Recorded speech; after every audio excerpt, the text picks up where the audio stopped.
Comes the end of the line.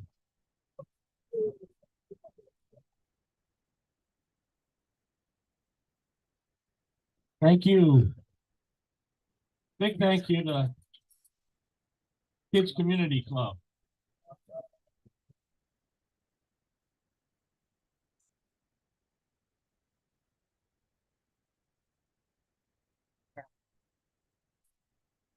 All right, today we honor our past, present, and future military personnel from Lewisboro. While Veterans Day is primarily a tribute to America's living veterans and should be observed more as a celebration and a somber remembrance, it is always appropriate to include a moment of respect for those who gave their lives to our country. The 11th hour, the 11th day, the 11th month of 1918 signaled the end of World War I, known as Armistice Day, renamed Veterans Day in 1954. And it is a tradition to have a moment of silence at this time. Please uncover and join me in a moment of silence.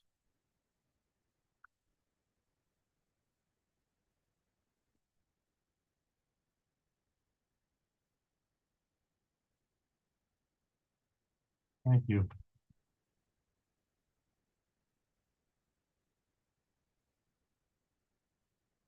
My pleasure to introduce Heather Lackey, sing the national anthem.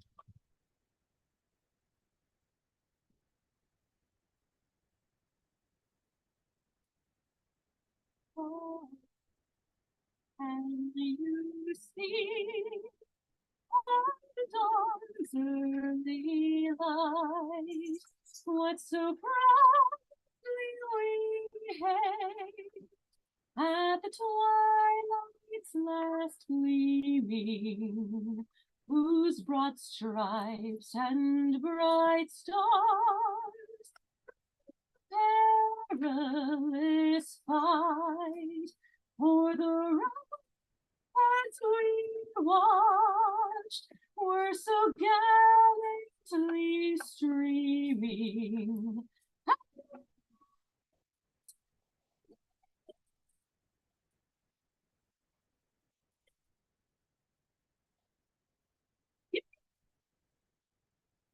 The night that our flag was still there, oh, say does that star-spangled banner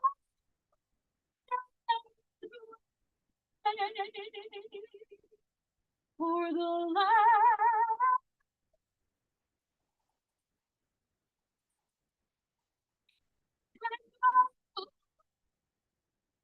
the brave.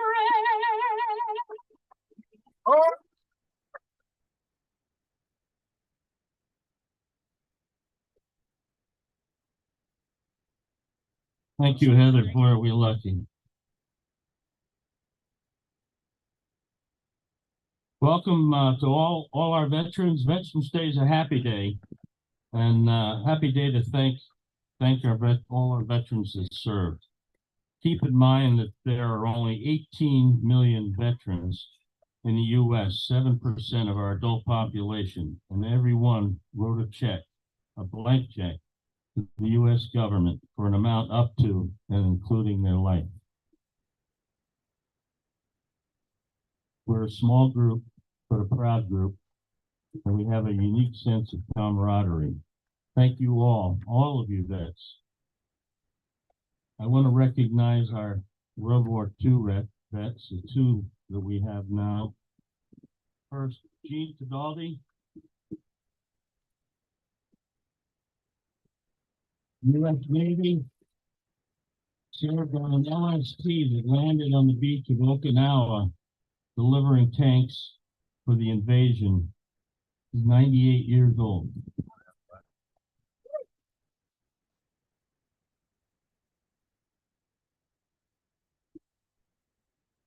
And Wally Gullen, U.S. Army, 7th Infantry Division, known as the Trailblazers. You can see the emblem on the top. He will be 99 tomorrow. Everybody say happy birthday. And after, I don't know if he knows it, but we will have a cake here for him. Thank you. I have many people to thank and a few announcements. I want to recognize the Kids Club, not only for the bicycle parade, but picking up the cookie delivery from Girl Scout Troop 1338, and working with Doreen and Doreen Nastasio. I also want to thank our town maintenance crew who've worked with me on setting up this event. Thank you, Joel, Sean, here, Chris, and Kevin. And I don't know if you noticed, but we got a new mic. Everybody can hear me out of here, right? Thank you, Sean. South Salem Fire Department had a fabulous breakfast this morning. Troop 1 decorated and served breakfast to our veterans. They also placed the flags behind you this morning. Thanks to all our first responders, police we have here, all the fire departments and LVAC. I want to thank Boy Scout Troop 101 for their annual veteran dinner, turkey dinner, be held serving tonight at 3:30 at Onatru. Any of you vets are not aware of it, be at Onatru at 3:30. They're cooking the turkeys right now. They slept overnight. They cook them outdoors, and it's terrific. I've been there 3 or 4 times now. I hope to see you Marines there.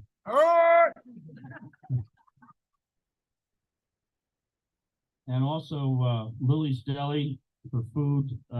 She donated. And of course, our Lions Club hosting a cookout today after the ceremony over there. This club is the backbone of our community and the Veterans Committee. And you all should think about possibly joining and being a Lion.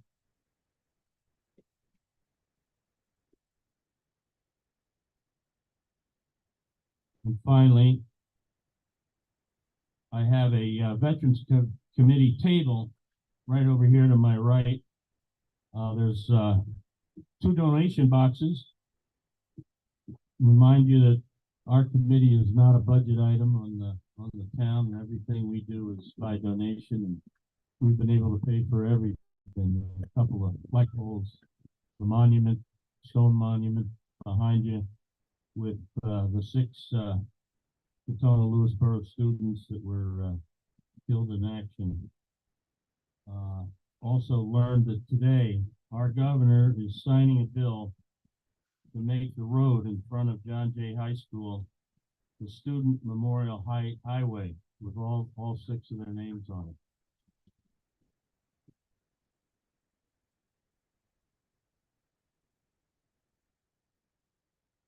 All right, very proud to introduce a person who has been very instrumental in establishing and shaping the Veteran Committee, our supervisor, Tony Goncalves. Morning, everyone. Thank you very much for coming out here today. I'm going to start with some introductions of some of the folks that are up here. So we have from our town government, we have Council Member Rich Sclarin. We have Erica Pierce, our county legislator. Sorry, hi there. Dan Welsh, our council member. We have, in addition, we have Sue Simon, our George. Les Simon, former supervisor, town board member, a while back. We have Mary Shaw, who is also our council member. So thank you all for coming out today. So today we gather to pay tribute to the brave men and women who have served and sacrificed for the ideals we hold dear. We stand here today in gratitude for their courage, commitment, and unwavering dedication to our nation. Our veterans from different walks of life answered the call of duty. They left the comfort of home, willingly shouldering the immense responsibility of defending our freedoms. In times of peace and in times of conflict, they stood tall, exemplifying the true meaning of service. Whether they serve in times of peace or times of conflict, The men and women of our military form the bedrock of our democracy. They preserve our liberty in times of peril, and they stand as an example of sacrifice, duty, honor, and service to a greater good that should inspire us all. In our busy lives, it can be too easy to forget that behind our freedom to speak our minds, to worship as we choose, to take a political or social stand, are men and women willing to give all to protect those freedoms. But we must never take that sacrifice and service for granted.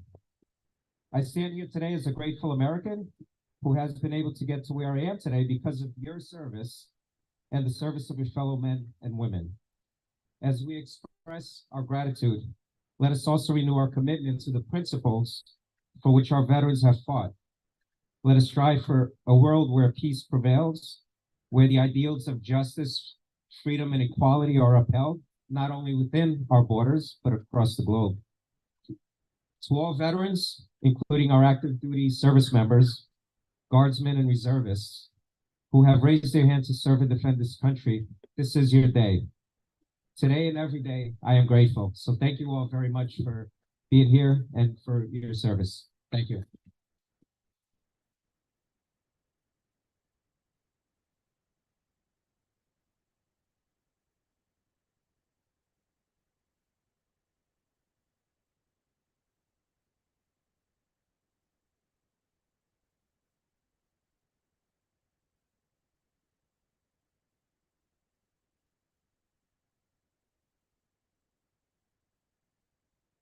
This time I want to remember two of our vets that we lost last year. One was Peter N. Salazuro, died October 6th, 2023. Volunteered, not drafted, for the U.S. Army. Served as a machine gunner for 2 years in the early 50s. Although from Pleasantville, he is the father of a longtime supporter of Lewisboro veterans, Doreen Nastasio. I also want to remember, you all know Daniel J. Stamp, a longtime Goldens Bridge resident, loving husband and father who served both his country and his community. Passed away this July 18th at the age of 96. He was a keynote participant in all our events, including Veterans Memorial and Veterans celebrations and local veterans social gatherings. Fittingly, we dedicate part of today's agenda to honor his memory, his contributions, and acknowledge a life well lived. Dan's life began in Malta, British colony in the Mediterranean, about 55 miles south of Sicily. He was almost 2 years old when his family arrived in New York City on board a steamship, Presidente Wilson. Dan enlisted in the United States Army on March 23rd, 1949. Initially trained as an infantryman to be part of the amphibious assault on Japan, the end of the war changed that plan. He still shipped out to Japan to be part of the occupying forces. Strong test scores had qualified him for an Army intelligence school where he trained in radio and map making, which led to his post-war duty in Japan of searching villages for weapons and making military maps indicating anything of military value. After being honorably discharged, New York and the railroad company welcomed him back in 1947. Dan rose through the ranks, having responsibility at one point for 2,000 people. After serving 47 years, he retired as a superintendent of structures, and he was the only one who had his retirement party in Grand Central Station. He married Frances Lepresti in 1949, would remain his wife until her passing till 64 years later. Besides being a loving and devoted husband, he was the patriarch to two daughters, Anne Marie and Frances, who couldn't be here today, but have sent their wishes, and two granddaughters. Dan also became a resident of Golden's Bridge after building his home on property he bought in 1955.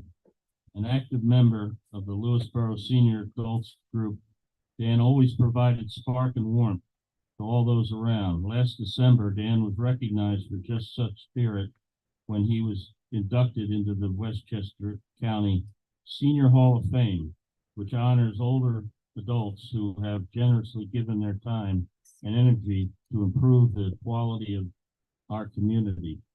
New York Assemblyman Chris Burdick, in an official citation, also recognized the service and spirit of Dan Sant, whose love of country and music will not be forgotten. There's another side of Dan that's been well known, enjoyed by many at an early age. He developed a lifelong love and talent of harmonica player. From the age of 8 till the final days, he would entertain all those around. His most meaningful performances were those of patriotic flavor and prideful ceremonies like Memorial Day and Veterans Day, the national anthem, God Bless America, and his signature melody of the service branch fight songs were the classic that were revered most and will be dearly missed from today forward. But today, also, this flag is Daniel Sant's funeral flag, given to him at the gravesite. I wanted to make sure we all knew that. We also have a recording.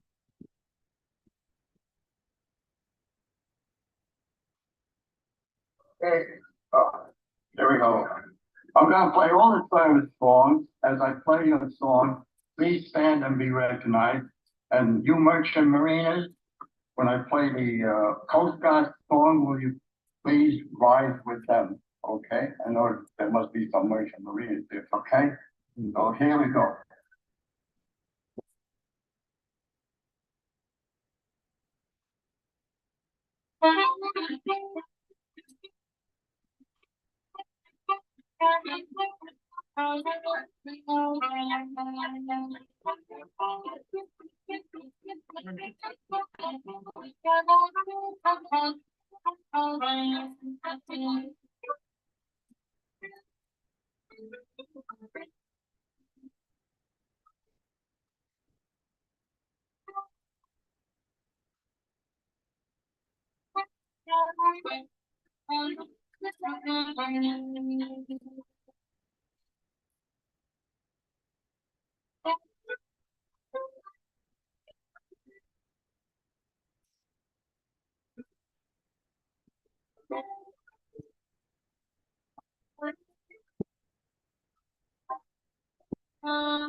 Thank you. I think we all remember that. Two Scouts, would you uncover that word? Oh, good. I'm sorry, I forgot to say. I want everybody to see it.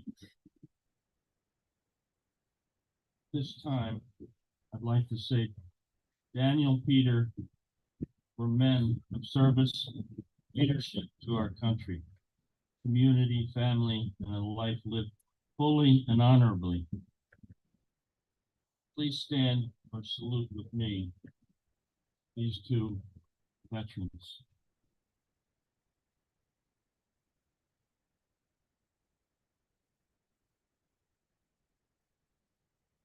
Job well done. This time I want to introduce Colonel Frank Kelly for an address.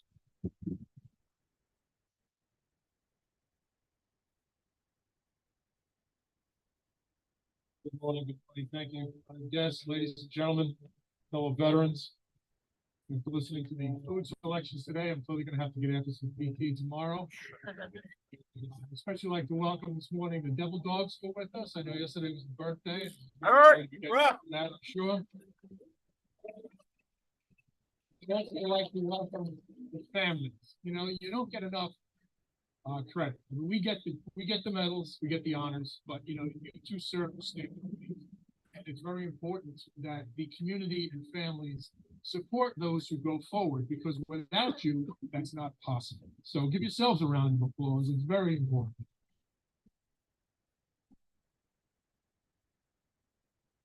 It's my great pleasure to be with you today. We are celebrating a secular sacrament. We are celebrating service to country. We are celebrating participating in something greater than oneself. We're celebrating with our service members, our fellow citizens, Veterans Day. It's a joyous thing to engage in public affirmation, honoring duty to country and dedication to the American ideal and living our very convictions. As we all know, Veterans Day, November 11th, began as a remembrance of Armistice Day, a legal holiday to commemorate the end of World War I on November 11th, 1918.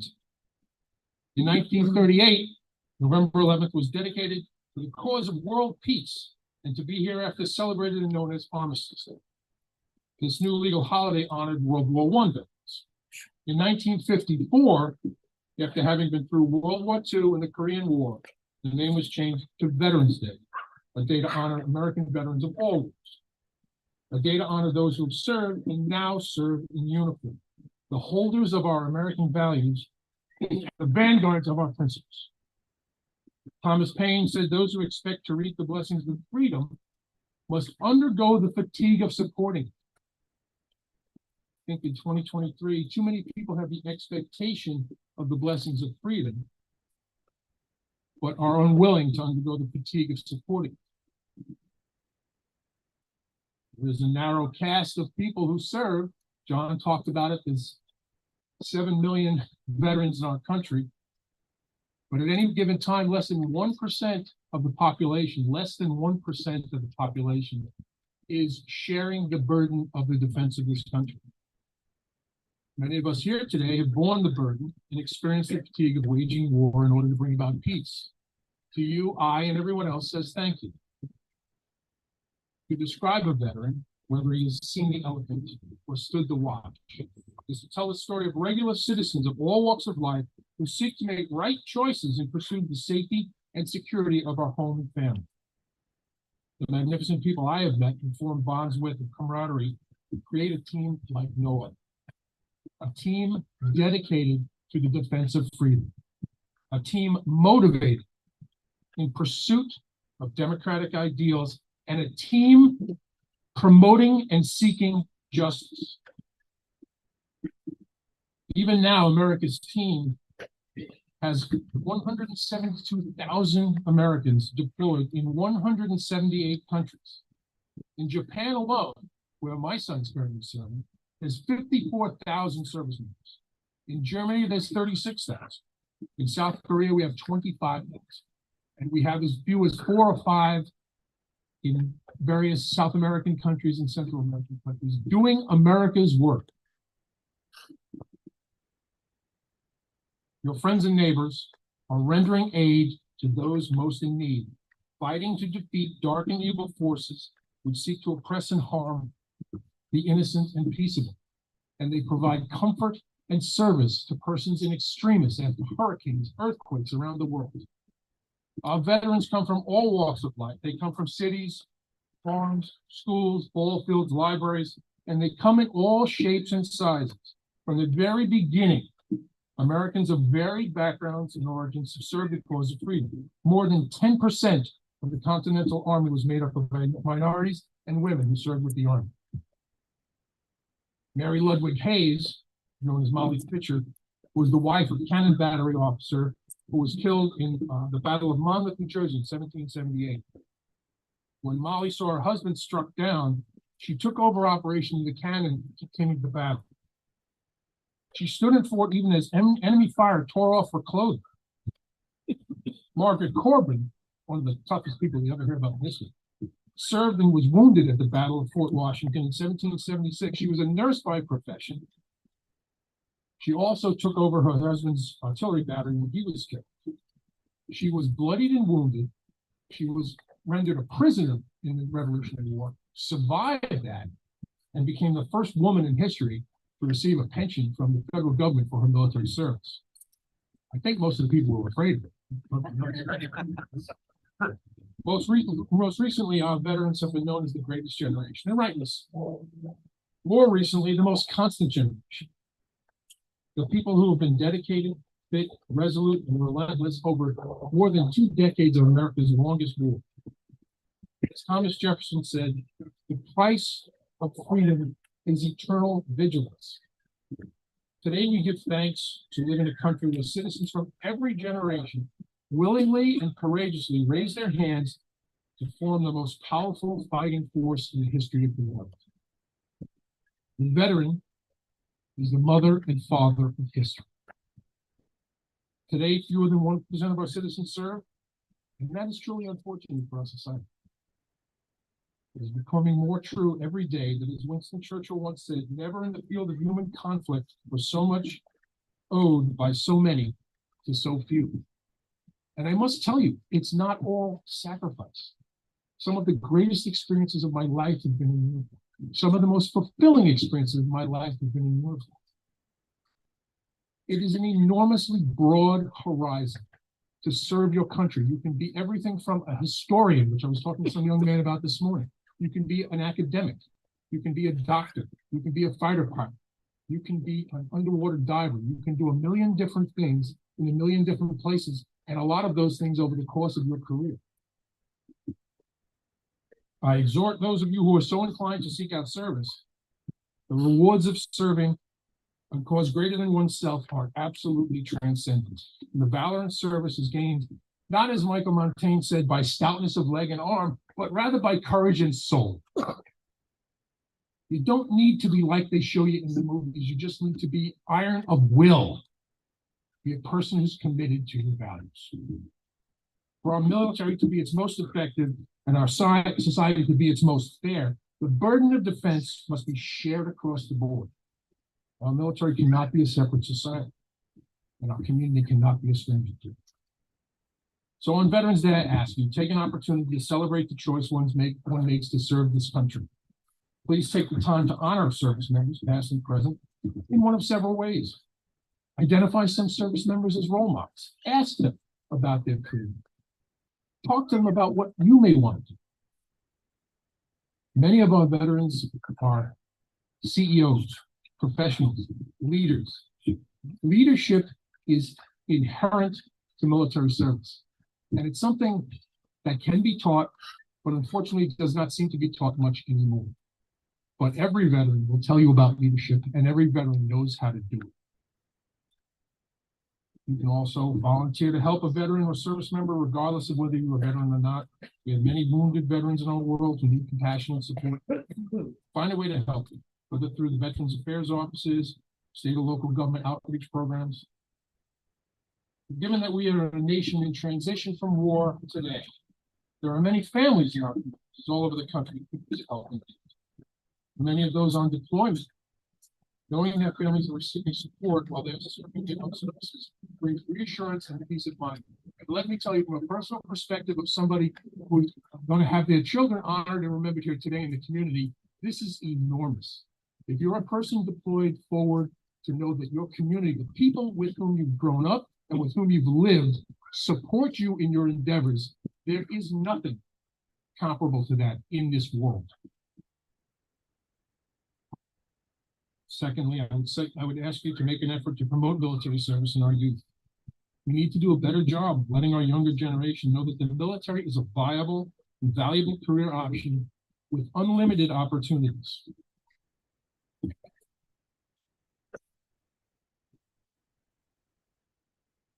Finally, if you are a veteran, share your story with others. Let everyone know what you've done so that they can see the many faces of military service and appreciate personal service of their neighbors. If you're not a vet, find someone in your life who is a vet. They are living history. When we talk about what we do, the impact military service has on our lives, the better able we are to hold it up as an example for the next person. There are many, many examples of courage. Let's use this opportunity now, on Veterans Days and years to come, to celebrate service to our nation, to demonstrate the appreciation we have for our military, and to inspire future generations to dedicate themselves in the name of the many who have come before them. For all those veterans here today, sincerely, thank you for your service and your sacrifice. I share the pride you feel in being able to count yourselves among the 1%, the greatest military in the world. For those of you not in the military, thank you for choosing to share this special day with us and to show your support for heroes past and present. Thank you very much.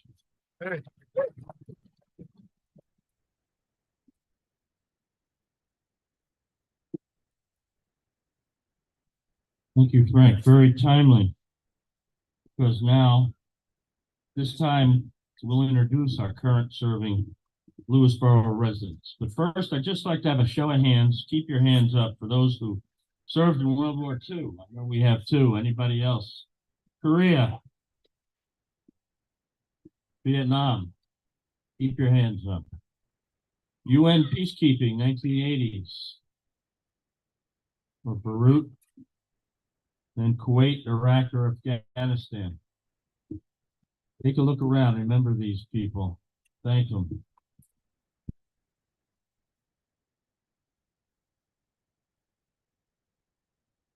Today's vets have done their service. Our future vets are serving now, as Colonel Kelly said. The third Saturday in May is Armed Forces Day, which we do not really celebrate here. It is to recognize our current serving members.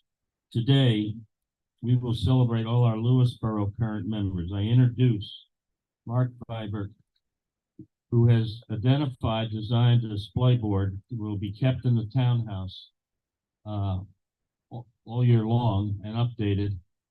Mark?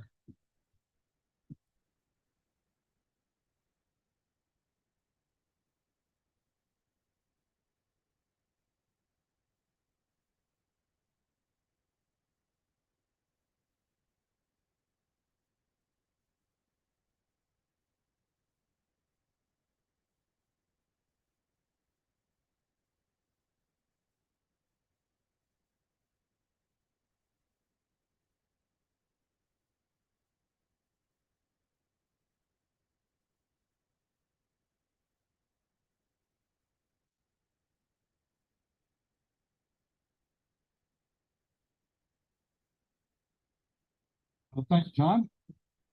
The past several weeks we've been collecting names of active duty service members who called Lewisboro home at one point in time. So far, we've identified 15 such people, and we apologize ahead of time because we may not capture all of them. It's kind of a time-consuming process, and there are a lot of people that we didn't know about, and please come forward with those. This list will be maintained going on. As John said, we're going to make this an ongoing kind of document, if you will, or display. So if we miss a name or two here, please feel free to come up to me or John or Tony or somebody and submit a name so that we can make sure we capture everybody on, active duty right now. It's easy to overlook sometimes. So unfortunately, of the 15 we've identified, we were unable to kind of reach 2 of them completely to get their consent to announce their names. So while I'll talk about their roles, they will remain unnamed at this point in time. If they come forward later on, for sure I'll put their name on there. I just don't have permission to do it. And lastly, I realize that most of you won't be able to view the pictures, see the pictures as we unveil them here, but this board was made for a broader purpose than today. So, but afterwards, I encourage you to kind of come on up and view it. And as John just said, it'll be in the town hall display for next time you're in the town hall and get your own view of it. Okay, so let's meet them. All right, so I want you to take right there. First on our board, Lance Corporal Yona Adler. Where's up? All right. Nice to hear. Now, I think it's a special guest today too coming in, if I understand it right. So, Yona Adler, 2021 graduate, John Jay, enlisted when he was 17, after his mom, of course, signed the papers. He's an aviation ordnanceman, currently stationed at the Marine Corps Air Station in Cherry Point, North Carolina. About 2 years into his 5-year active duty commitment, and he's pictured here next to a 1,000-pound bomb he just attached to a Harrier jet. Petty Officer Second Class, U.S. Coast Guard, first of our 2 unnamed people. He enlisted after graduating from John Jay in 2012. He's a Marine law enforcement specialist trained to handle high-risk boarding inspection and enforcement situations. Last year, he earned the Commandant's letter of commendation at his last post in Kodiak, Alaska, before going to his new post, which is in Wilmington, North Carolina. I hope to hear from him soon. All right, Fireman Carlo Chong, U.S. Navy. Carlo was the second of the John Jay class of 2021 to enlist in the military. The Navy trained him to be a gas turbine technician, or said another way, he's a jet engine mechanic who's responsible for, with others, 7 gas turbine engines on his ship, 4 of which are 30,000 horsepower units that drive their ship and propel it through the water. He's stationed on the USS Howard, a guided missile destroyer based in Yokosuka, Japan. And a couple of people here just came back from there. He's nearing the end of his 2nd year and a 6-year commitment to the Navy. It's a big commitment. Lieutenant Commander Andrew Chinque, U.S. Coast Guard.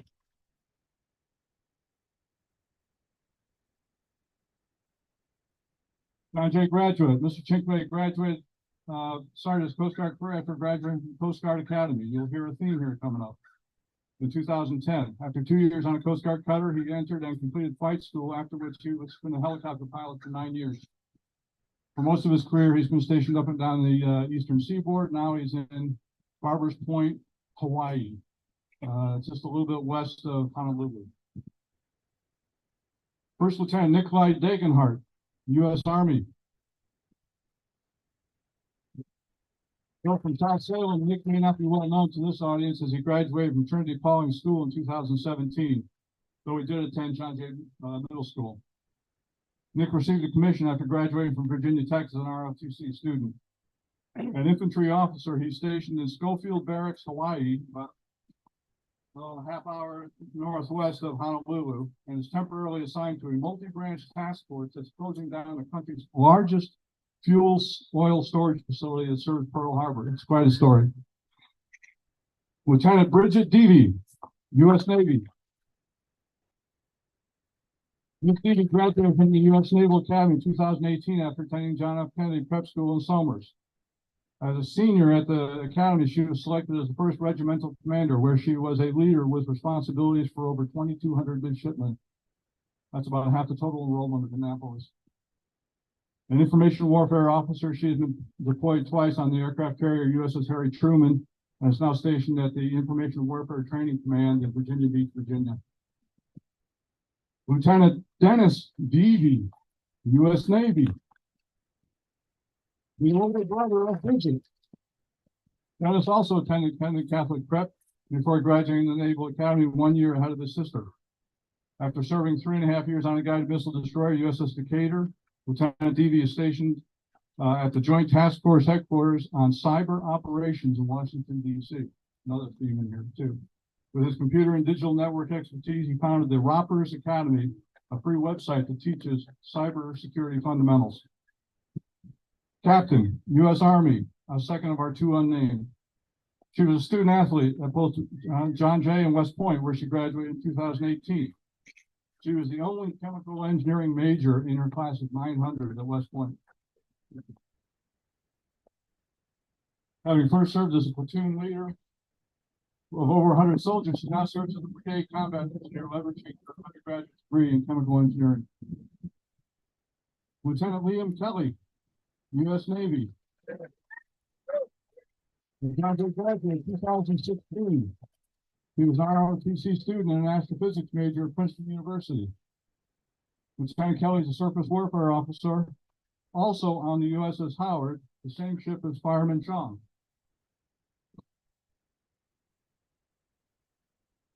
So two Lewisborougans, part of the same crew of a ship steaming around the Western Pacific. Who knew? Well, they did, of course. So far, we have two members from the class of 2021 serving. We have two siblings who are on the same branch of service, and both alums at the Naval Academy, just 1 year apart, but it gets better. Lieutenant Terrence Kelly, U.S. Army.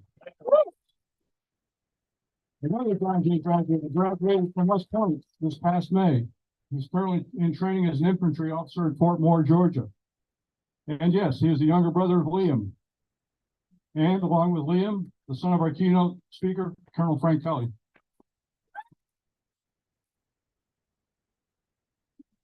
Next, Corporal Charles Hastings, U.S. Marine Corps.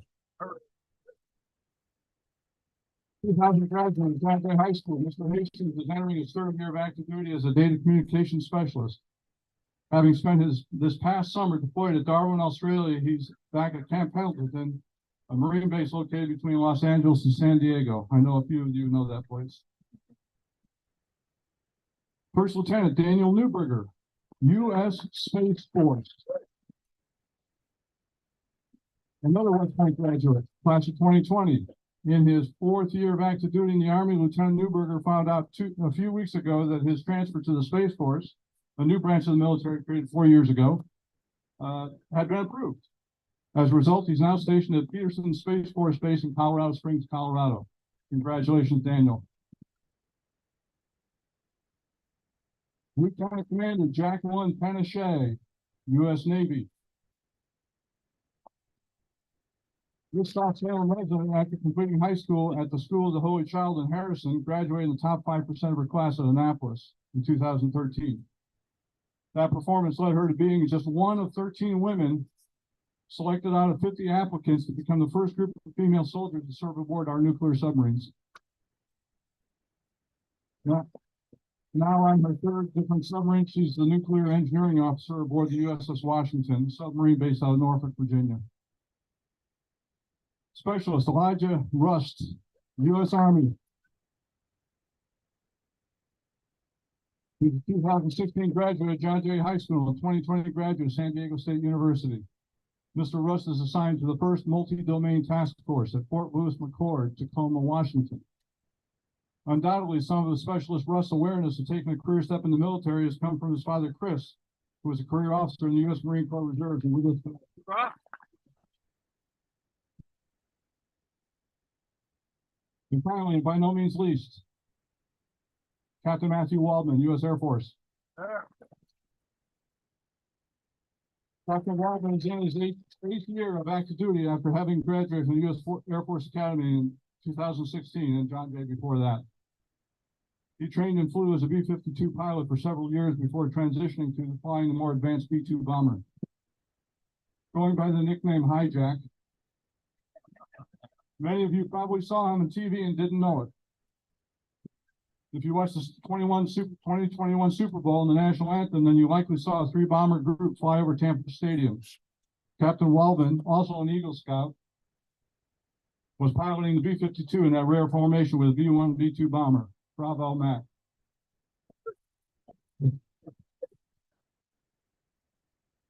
Well, let's recap. Lance Corporal Yona Adler, U.S. Marine Corps. Petty Officer, Second Class, U.S. Coast Guard. Fireman Carl LeChong, U.S. Navy. Lieutenant Commander Andrew Chinqua, U.S. Coast Guard. First Lieutenant Nikolai Degenhart, U.S. Army. Lieutenant Bridget Deavy, U.S. Navy. Lieutenant Dennis Deavy, U.S. Navy. Captain, U.S. Army, unnamed. Lieutenant Liam Kelly, U.S. Navy. Second Lieutenant Terrence Kelly, U.S. Army. Corporal Charles Hastings, U.S. Marine Corps. First Lieutenant Daniel Newberger, U.S. Space Force. Lieutenant Commander Jacqueline Penachet, U.S. Navy. Specialist Elijah Russ, U.S. Army. Captain Matthew Waldman, U.S. Air Force. Please join me in saluting or applauding the special group serving our country.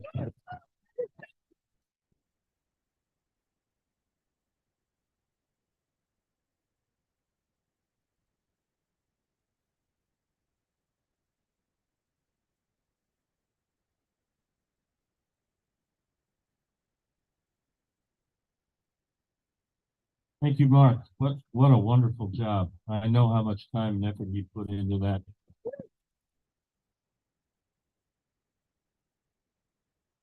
Thank you, parents, family of these military personnel for being here. I think it's wonderful. I think this is going to be our Armed Forces Day from now on. Got to include it. Last couple of words. I'll turn it over to Tony first, and I'll close. Thank you, John. So that was amazing. Thank you, Mark. It's awesome to hear about our current service members who are recent graduates, fairly recent graduates. I would like to see a show of hands. I know some of the parents, like the Deavies, Kellys. Show of hands. Anyone, relatives, these service members? Thank you all very much. Thank you. It's great, and as stated, we're going to have this hanging in the town hall. We're going to get a nice space for it, and we hope to grow it over the years. So thank you all very much for your families and your children's sacrifice and what you're offering to our country and to our freedoms. I'd also like to thank John Lemke. You know, he's been instrumental in doing all of this.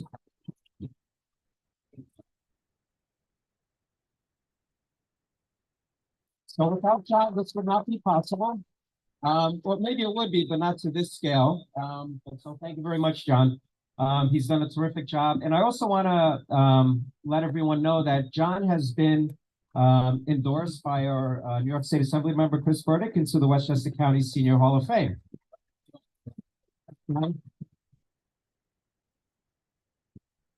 So I'll be attending that ceremony on December 1st. So thank you, John.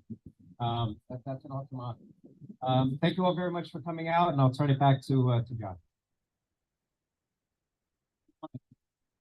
This has been a great day. We're going to end with taps and our own Tom Gossett.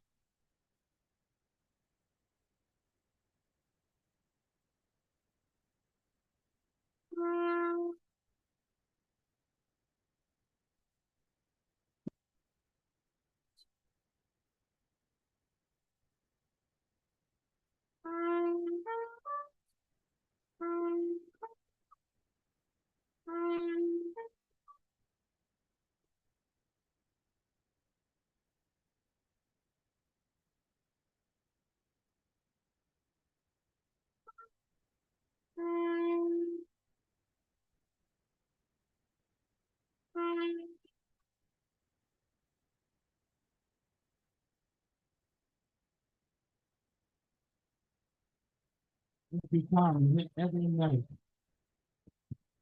Had to drag him back here. All right, the Lions Club is here. There's food. Gather. Please come up and see the easels, take pictures, and maybe the families want to have their picture taken with it. Enjoy the rest of your day.